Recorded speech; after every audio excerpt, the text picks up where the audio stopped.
교회라는 말 자체가 모임이라는 의미가 있습니다. 아시죠? 네, 교회라는 말에 모임이라는 의미가 있어요. 그러니까 혼자 교회가 아니고 모이는 거죠. 그래서 뭐 여러 성도들이 모이겠죠.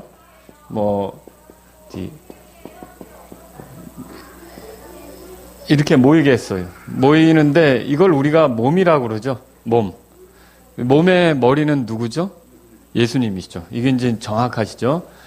교회의 머리는 예수님이세요. 목사도 아닙니다. 목사도 뭐 이 중에 한 사람 되겠죠. 그런데 이 중에서 예수님께 향하도록 돕는 역할을 하는 거고요. 그러면 이렇게 몸을 이루는 이제 이 사람들, 그러니까 모임을 이루는 사람들은 어떻게 해서 구성이 되는가, 어떻게 해서 여기에 들어올 수 있는가, 이 문제를 우리가 6번째에서 공부하는 거예요. 자, 이거는 세 가지인데 자동적으로 회원이 되는 건 아닙니다. 자동적으로 회원이 되는 건 아니고 거기 사도행전 2장 41절 한번 읽어볼까요? 시작. 그때에 그의 말을 기쁘게 받아들인 사람들이 침례를 받음에 바로 그날에 3,000원가량이 그들에게 더해지니라 그렇게 돼 있어요. 자, 요게 사도행전 2장 41절에 그 교재에 있습니다. 그의 말을 기쁘게 받아들인 사람들 그랬어요. 그러면 그의 말은 누구냐면 베드로의 말입니다. 베드로가 뭘 전했느냐? 복음을 전했습니다. 복음을 전하면서 예수님께서 하나님께서 정하신 대로 죄인들을 위하여 죽었고 부활하셨다. 그래서 우리가 예수님을 통해서 하나님과 가까워질 수 있다. 이런 이제 복음을 전한 거죠. 이 그의 말을 기쁘게 받아들였다는 말은 뭐냐면 복음을 받아들였다는 것이죠. 이 복음을 받아들인 것을 뭐라고 합니까? 이제 믿는다고 할 수 있죠. 네?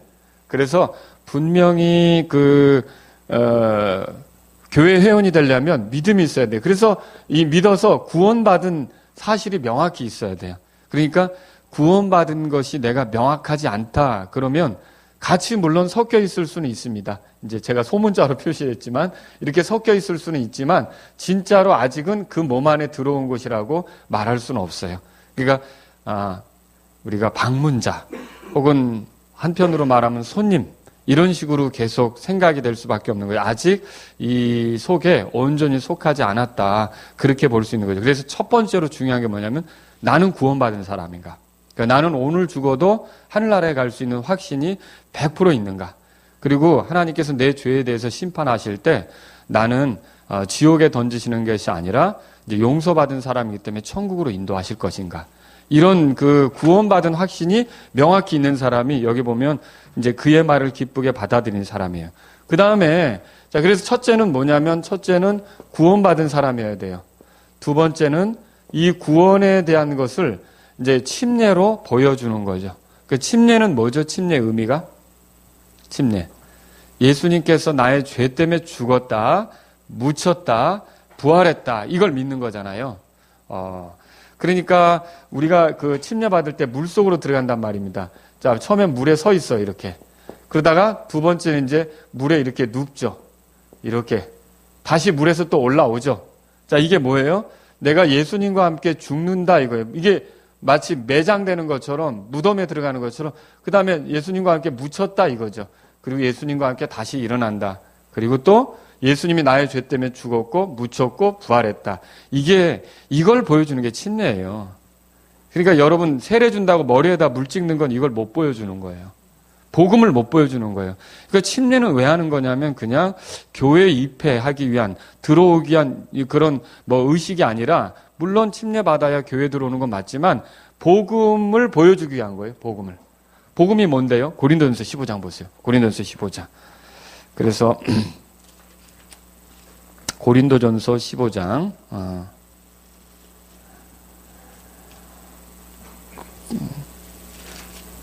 그래서 나도 이 복음을 받아들였다 이 표시로 받는 게 침례죠. 담비 자매님은 손에 혹시 결혼 반지 끼고 있으세요? 아직 안 끼고 있죠. 왜? 아직 안 했으니까. 네. 근데 주창수 성도님 끼고 계세요? 팔아먹었어요. 저런. 네네. 이제 결혼한 사람은 결혼 반지를 끼고 있어요. 근데 결혼 반지가 없을 수도 있어요. 지금 팔아먹은 것처럼. 그런데 그렇다고 해서 결혼 안 했다 이렇게 말하는 거는 어렵죠. 이미 결혼을 했으니까. 무슨 말이냐면 이 침례를 받아야 구원된다는 건 아닙니다. 알겠죠? 반지 같아요, 침례는. 그래서 뭐냐면 구원받은 것을 이렇게 공개적으로 표현하는 거라는 것이죠. 그리고 침례를 안 받아도 구원받는 데는 문제가 없습니다. 근데 이거죠. 여러 사람들 앞에 내 신앙이 어떤지를 드러낼 때, 나도 결혼한 사람이라는 걸 드러날 때 반지가 좀 필요한 것처럼, 말로 설명할 필요가 없이 빨리 되는 것처럼 침례를 받을 때 우리가 저 사람도 우리와 같이 동일한 믿음으로 구원받았구나, 이걸 볼 수 있다는 거죠. 근데 제가 침례가 뭘 의미하는 거냐, 이거 단지 머리에 물 찍는 게 아니라 그랬잖아요. 이걸로는 복음을 보여주지 못해요. 자, 복음이 뭐냐면 고린도전서 15장 보세요. 거기 3절 1절부터 보죠. 또한 형제들아, 내가 너희에게 선포한 복음을 너희에게 밝히 알리노니 너희 역시 그 복음을 받았으며 또 그 가운데 서 있느니라. 그러니까 바울이 고린도 교회에게 복음을 선포했어요. 그리고 고린도 교회는 그 복음을 받아들인 거고요. 너희가 만일 내가 너에게 선포한 것을 기억하고 그랬어요. 그러면 내가 너에게 선포한 것, 이건 뭐죠? 복음이죠. 1절에서 이렇게 문맥적으로 보면 복음이잖아요. 내가 너에게 선포한 것, 그걸 기억하고 헛되이 믿지 아니하였으면 또한 그 복음으로 구원을 받았느니라. 그러니까 사람이 구원을 받는 게 뭘로 구원받는다는 거예요? 복음으로 구원받는 거죠. 이게 복음 하면 뭐예요? 복음? 자, 복음이 뭐죠? 복음. 그러니까 복된 소식, 굿뉴스, 좋은 소식. 뭐 사람들이 이렇게 생각하는데 그거는 이제 명칭을 그러니까 무슨 의미냐 이렇게 푸는 거고 실제로 복음의 내용이 뭐냐는 거죠. 복음의 내용. 복음의 내용은 뭐예요? 여기 나옵니다. 그 다음에 3절. 내가 또한 받은 것. 그러면 내가 받은 것은 뭘까요? 복음이죠. 복음. 무엇보다 먼저 너에게 전하였느니. 그럼 바울이 고린도 교회에게 전한 게 뭐예요? 복음을 전했다는 거죠. 근데 그것은 곧 이렇게 돼 있어요. 그러면 그 내용이 뭐냐는 거예요, 복음이. 성경 기록대로 그리스도께서 뭐라고 돼 있죠? 우리의 죄들로 인하여 죽으시고. 그러니까 누구 죄 때문에 죽은 거예요? 나와 상관없는 죽음이 아니라 나를 죄에서 건지시려고 예수님이 죽었다 이거죠. 그게 복음이에요. 그리고 나를 죄에서 용서받게 하려고, 그러니까 사실은 하나님 앞에서 내가 심판받아야 되는데 예수님이 대신 심판받은 게 되는 거죠. 내가 저주를 받아야 되는데 죄인으로서 예수님이 내 죄를 가져가셔서 자신이 죄인처럼 저주받으신 거죠. 그러면서 보세요. 이거 마치 이렇게 말할 수 있는데 내가 내야 될 벌금이 있었는데 그 벌금을 낼 능력이 내가 안 될 때 나의 어떤 형이 나를 대신해서 벌금을 내준다면 내가 그 벌금을 못 낸 걸로 구류를 살 필요가 없잖아요. 구치소에 수감될 필요가 없잖아요. 그것처럼 죄인인 내가 하나님 앞에 저주받고 형벌을 받아야 되는데 예수님이 이 땅에 오셔서 나를 대신해서 십자가에서 대신 저주받고 형벌을 받았어요.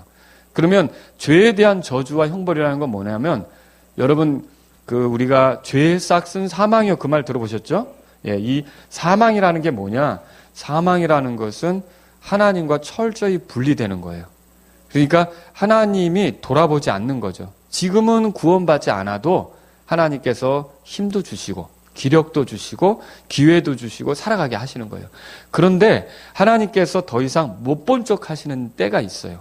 그때는 언제냐면 끝까지 예수님을 받아들이지 않고 죄 가운데서 죽으면 하나님이 그 사람이 때늦게 이제 뒤늦은 후회로 뭐라고 하냐면 내가 잘못했어요. 나 다시 한번 기회를 주세요. 이렇게 해도 하나님은 소용이 없는 거예요. 그걸 안 들으시는 거죠. 그러니까 여러분이 생각할 때 지옥이 왜 끔찍하냐? 지옥이 왜 끔찍한 것 같아요? 사람들이 불이 있어서 끔찍하다고 그러죠.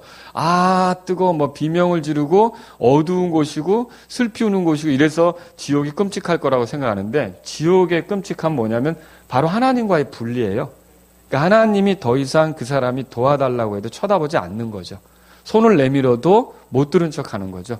그러니까 철저히 하나님으로부터 소외당하는 곳이 지옥이라는 거예요. 그러니까 죄인이 가게 될 최종적인 곳은 여기라는 거죠. 근데 예수님께서 십자가에서 하신 일은 뭐냐면 십자가에서 예수님이 매달리셨을 때 결국 이런 하나님으로부터 철저히 소외를 당하신 거예요. 그러니까 예수님이 하나님의 아들이시면서도 여기서 나의 죄 때문에 고통당할 때 하나님은 어떻게 했냐? 고개를 돌리셨어요. 모른 척 하셨어요. 그러니까 거기에 대해 호의를 베풀거나 그 고통을 감해주거나 그걸 덜어주거나 한 게 아니라 하나님께서 철저히 외면하신 거죠. 이게 십자가에서 있었던 거예요. 이게 왜 그러냐면 사실은 내가 당해야 될 건데 예수님이 대신 당하시고자. 그래서 내가 만일 예수님을 믿으면 이미 예수님께서 내 죄값을 지불했기 때문에 내 죄에 대해서 하나님 앞에 심판받을 게 있어요? 없어요? 없는 거죠. 이건 마치 내가 잘못을 해서 벌칙금을 내야 되는데 뭐 600만 원이 부과됐어요.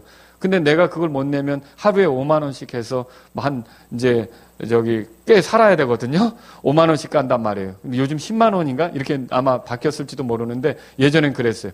그런데 이거를 누가 대신 갚아주면 내가 구류를 살지 않잖아요. 돌아다닐 수 있잖아요. 자유롭잖아요. 그것처럼 사실은 내가 죄 때문에 지옥에 가야 되는데 하나님께 외면을 당해야 되는데 예수님이 십자가상에서 내 죄 때문에 이렇게 외면당하심으로 죽임당하심으로 결국 나는 이분을 의지해서 이런 하나님의 심판에서 벗어날 수가 있다는 거죠. 아시겠죠? 이게 우리의 죄들로 인하여 죽으셨다는 말이에요. 그걸로 끝나는 게 아니라 네 번째 뭐라고 되어 있어요? 묻히셨다가 4절에 성경 기록대로 셋째 날에 다시 살아나시고. 자, 예수님은 죽음으로 끝난 게 아니에요. 죽음으로 끝난 게 아니고 이제 오늘 오후에도 공부하겠지만 부활하셨어요. 근데 부활은 무슨 의미가 있습니까? 저와 여러분들은 죽으면 우리가 원하는 대로 다시 살 수가 없어요. 근데 예수님은 어때요? 내가 죽지만 셋째 날에 다시 일어난다고 말씀하셨고 또 그대로 그걸 보여주셨잖아요. 그러면 이 예수님의 부활이 의미하는 건 뭐냐면 저와 여러분은 죽으면 왜 다시 살 수가 없냐? 우리가 원하는 대로. 죄의 싹은 사망이라고 그랬잖아요. 그러니까 우리가 죄의 지배를 받았기 때문에 사망이 우리를 지배할 수밖에 없는 거예요. 근데 예수님은 우리를 대신해서 죄를 짊어지시긴 했어도 그분 자신에게는 죄가 있어요? 없어요?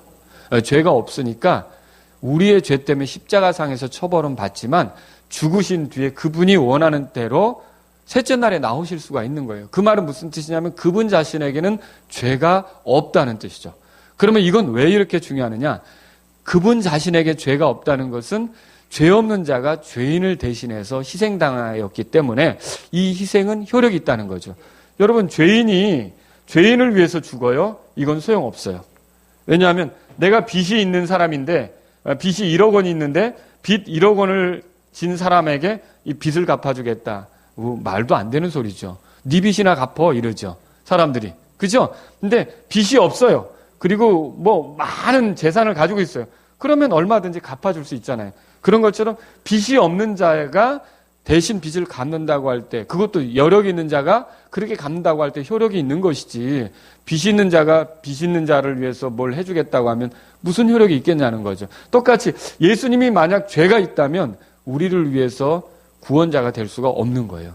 그래서 예수님은 죽을 때까지 죄를 짓지 않으신 거죠. 그래서 이렇게 이게 복음이에요. 알겠죠?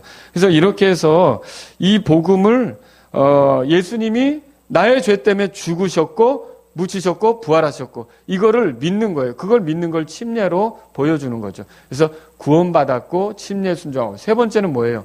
교회의 믿음과 이제 실행에 대해서 따라오려고 하는 마음이 있어야 되죠. 그 지난번에 이거 한 것 같은데 이제 생각나네요.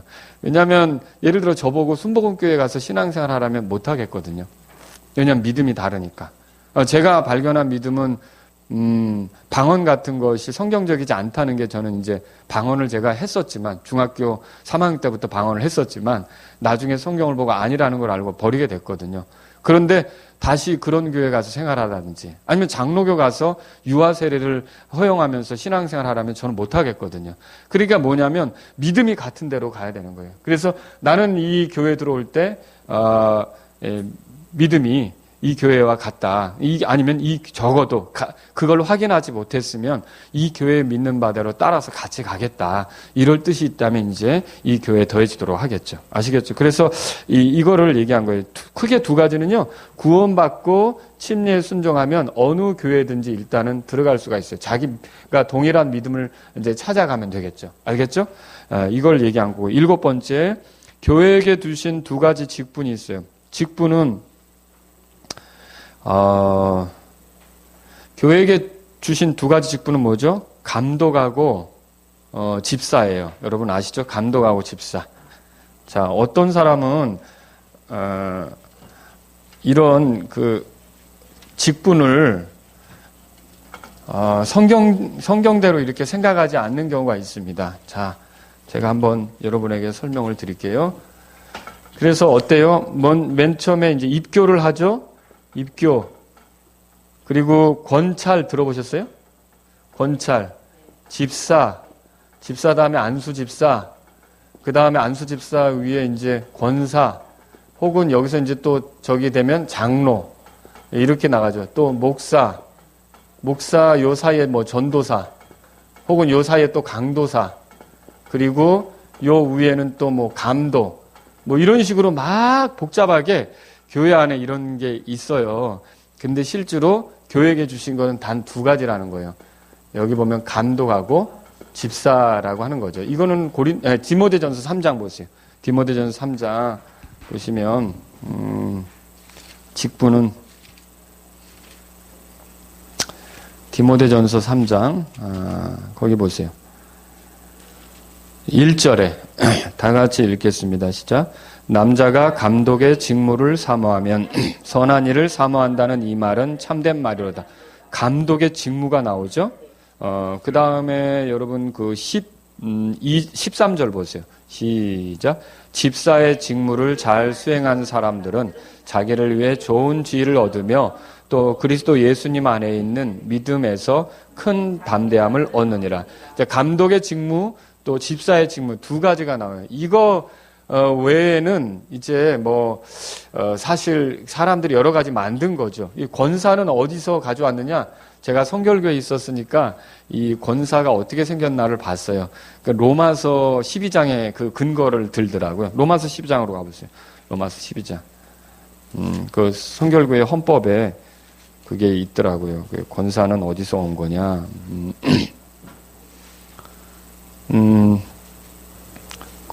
거기 7절부터 혹은 사역이면 우리가 사역하는 일로 찾으셨죠? 섬기며 가르치는 자는 가르치는 일로 섬기고 권면하는 자는 권면하는 일로 섬기며 주는 자는 단순함으로 그 일을 하고 다스리는 자는 부지런함으로 긍휼을 베푸는 자는 즐거움으로 할 것이나 이 9절에서 8절에 권면하는 자 찾으셨죠? 이게 권사라는 거예요. 권사. 근데 이제 만약 이렇게 되면 권면하는 자는 권사, 주는 자는 주사, 다스리는 자는 다사, 긍휼을 베푸는 자는 긍사, 가르치는 자는 가사,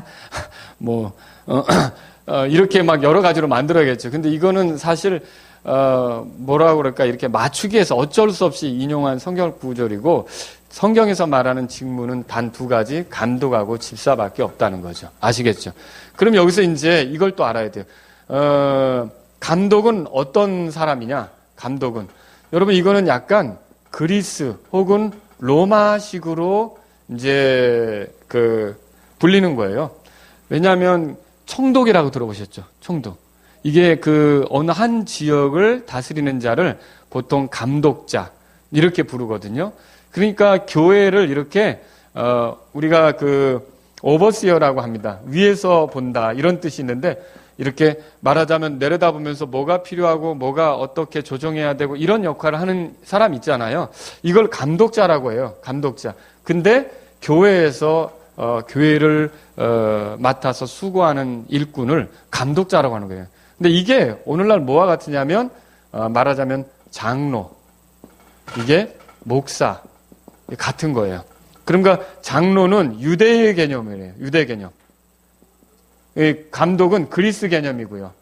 그 다음에 헬라 개념이죠. 목사는 뭐냐면 예수님께서 쓰신 표현이에요. 사실은. 그래서 오늘날은 목사를 주로 많이 쓰죠. 왜 그럼 이렇게 되느냐? 잘 보세요. 자, 예수님이 선한 목자인 거 아시죠? 예수님이 양떼를 치셨죠? 예수님을 따라다니던 양들이 있었잖아요. 근데 예수님이 돌아가시고 난 뒤에 다시 부활하셨죠? 그래서 갈릴리 바닷가에 나타나셨어요. 그렇게 나타나셔가지고 베드로에게 묻죠. 내가 날 사랑하느냐? 아시죠? 그때 뭘 하죠? 양떼를 맡겨요. 여러분 양떼는 교회를 말하는 거예요. 요한복음 보세요. 요한복음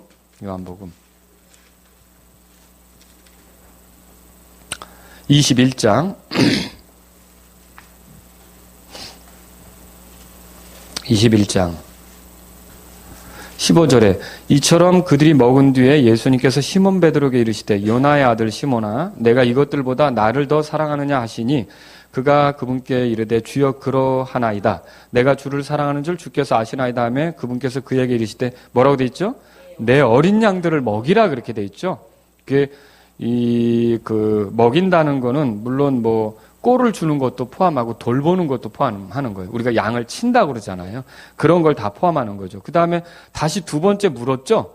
그랬더니 주를 사랑한다고 대답했잖아요. 주께서 아십니다라고 대답했잖아요. 그랬더니 16절 끝에 뭐라고 써 있어요? 그분께서 그에게 이르시되 뭐라고 돼 있죠? 내 양들을 먹이라. 그 다음에 17절에도 또 끝에 그에게 이르시되 뭐라고 돼 있어요? 내 양들을 먹이라 그랬죠? 자, 이 양을 먹이는 일을 우리가 목사가 하는 거예요. 이게 패스터라고 그러죠. 목사가 하는 일이 양을 먹이는 일이에요.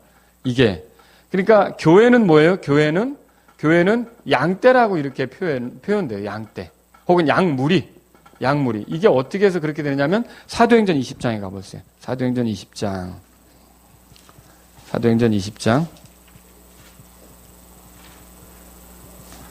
거기 찾으셨으면 28절에 이제 이 사도행전 20장의 배경을 설명하면요.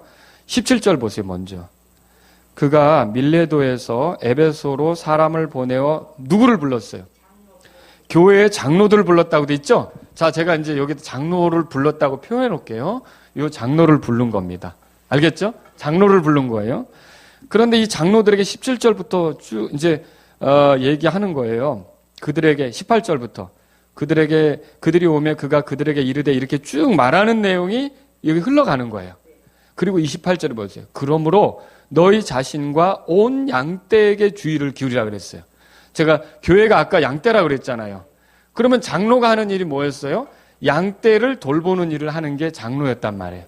알겠죠? 그런데 보세요. 28절에 성령님께서 너희를 그들의 뭐라고 돼 있어요? 28절에 감독자가 돼 있죠. 그럼 보세요. 장로를 불러놓고 장로에게 너희는 감독자가 아니냐. 성령님이 너희를 감독자로 삼으신 거다 얘기하는 거예요. 근데 너희가 하는 일은 뭐예요? 양떼를 돌보는 거 아니냐. 이해하시겠죠? 그러면 이게 다 같은 거예요? 같은 건데 다른 측면에서 부른 거예요. 다른 측면에서.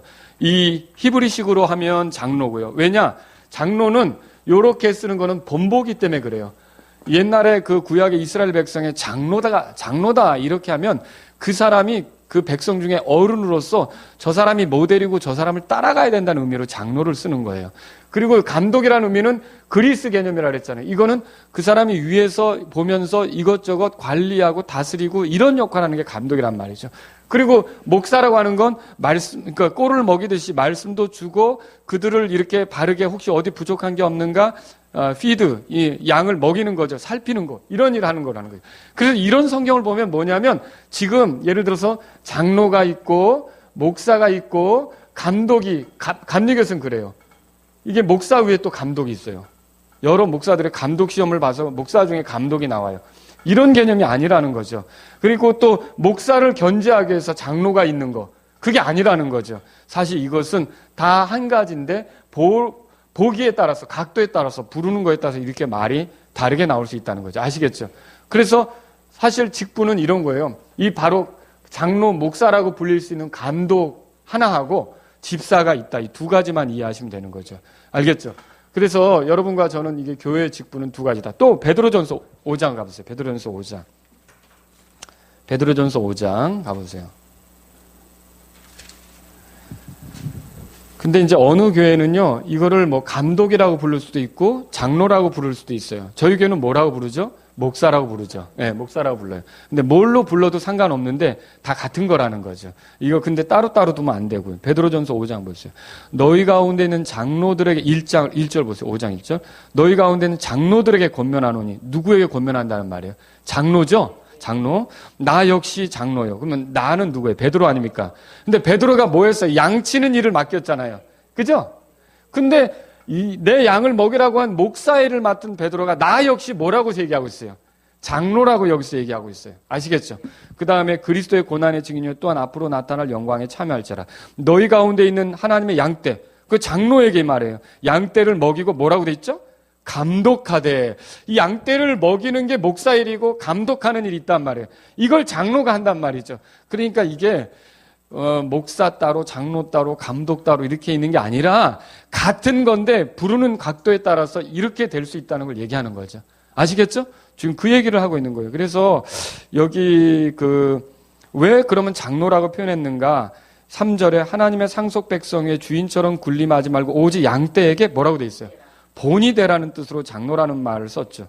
그리하면 목자장께서 나타나실 때 또 어떤 분은 또 목사를 인정하지 않아요. 교회는 목사가 필요 없다 그렇게 얘기해요. 근데 이 구절을 보면요. 목자장이 등장해요. 그럼 목자장이라는 것을 여러분이 4절을 영어 성경에 찾아보면 어떻게 되어 있느냐. 칩 셰퍼드예요. 칩이라고 하는 건 뭐냐면 우두머리예요. 우두머리. 그러면 여러분 조직폭력배 중에 우두머리가 있을 거 아닙니까? 그걸 우리가 뭐라고 부르죠? 두목이라고 그러잖아요. 예, 두목. 그러니까 두목 목사예요, 말하자면. 이렇게 표현한다면. 그러면 어떤 조직폭력배가 혼자 다니는데 자기가 두목이라고 할 수 있어요? 두목이라면 적어도 밑에 사람들이 있는 거 아닙니까? 무리들이 있는 거 아닙니까? 그 칩이라고 하는 거는 목자장은 혼자 목자가 되면 목자장이라는 표현을 안 써요. 여러 목자를 두고 있는데 그들을 이렇게 다스리고 이끌며 이렇게 하는 분이 목자장인 거예요. 그럼 목자장이 누구예요? 예수님이죠?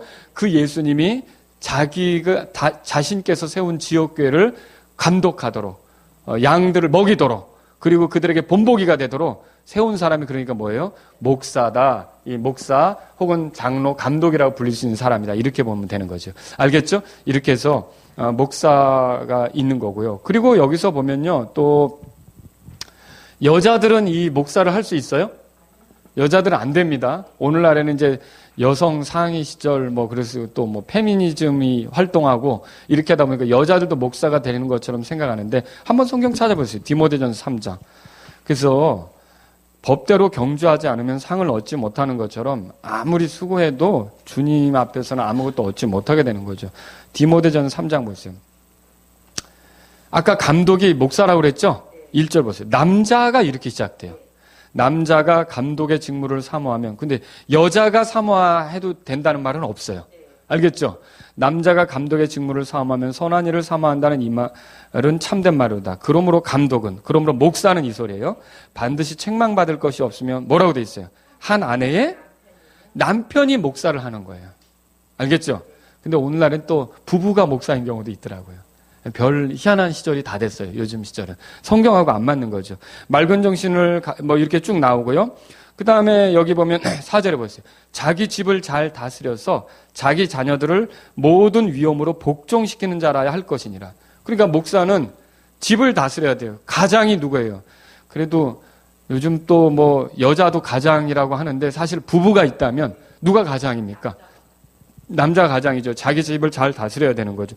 5절 보세요. 5절은 같이 읽어볼까요? 시작. 남자가 자기 집을 다스릴 줄 알지 못하면 어찌 하나님의 교회를 돌볼 수 있으려. 이런 말을 보면 누가 교회를 돌보는 목사 일을 할 수 있는 거예요? 남자예요? 여자예요? 남자죠. 남자. 그리고 여러분이 그 위에도 보세요. 2장 12절. 2장 12절. 11절부터 볼까요? 여자는 전적으로 복종하며 조용히 배울지니라. 오직 나는 여자가 교회 안에서 말이죠. 가르치거나 남자에게 권위를 행사하는 것을 허락하지 아니하노니 다만 조용할지니라. 그러니까 이게 뭐예요? 여자는 이 교회 안에 주어진 얘기인데 권위를 행사한다는 게 뭐예요? 목사가 되는 건 권위를 갖는 거잖아요. 그죠? 그러면 생각해 보세요. 자, A라는 부부가 있어요.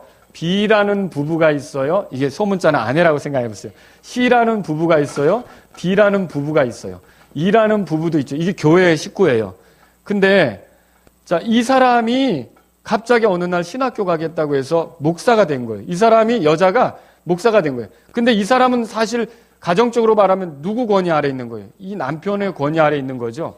이 남편의 권위 아래 있는 여자가 모든 사람들 위해 권위를 행사하면서 말씀을 가르치고 목회 노릇하는 건 예를 들어서 아들이 어느 날 말하자면 집안에서 가장 노릇을 하거나 막 이렇게 하면 그게 혼란과 무질서가 오는 거 아닙니까?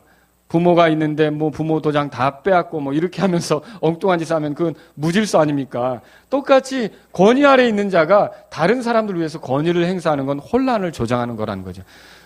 고린도전서 12장에 보면 하나님은 혼란의 창시자가 아니에요. 14장에 보면. 그래서 하나님께서 이걸 기뻐하지 않는다는 거죠. 그래서 오늘은 우리가 남자가 목사가 된다. 이건 집사도 마찬가지예요. 집사도 디모데전서 3장을 찾으셨으니까 한번 보세요. 디모데전서 3장 거기에 보니까 8절에 이와 같이 집사들도 쭉 나오죠. 그 다음에 11절에 이와 같이 그들의 아내들도 반드시 신중하며 이렇게 돼 있어요. 그러니까 집사가 되려면 아내들도 신중한 여자여야 한다라는 소리지. 이게 개역 성경은 어떻게 되냐면 여자들도 이렇게 돼 있는 바람에 여자도 집사가 되는 걸로 생각을 하고 있어요. 근데 영어 성경은 그렇게 안 돼 있어요. 영어 성경을 가지고 계신 분은 11절에 보니까 their wives 그렇게 돼가지고 어떻게 하냐면 여자들이 아니라 그들의 아내도 그렇게 돼 있어요. 그 다음에 12절 보세요. 12절에 뭐라고 했어요? 집사들은 한 아내의 남편이 되어 자기 자녀들과 자기 집을 잘 다스릴지니라. 그러니까 집사는 남자가 하는 거예요, 여자가 하는 거예요? 남자가 하는 거라고 보는 거죠. 그래서 이런 말씀이 있기 때문에 저희 교회에서는 이제 집사, 목사를 다 남자가 하는 거죠. 오늘 여기까지 하고요. 다음 주에 마지막 거 하고 이제 여러분에게 숙제를 내드리겠어요. 그 복습 질문 있죠? 그거를 이렇게 집에서 읽어보면서 답을 달아오시면 고맙겠습니다. 알겠죠?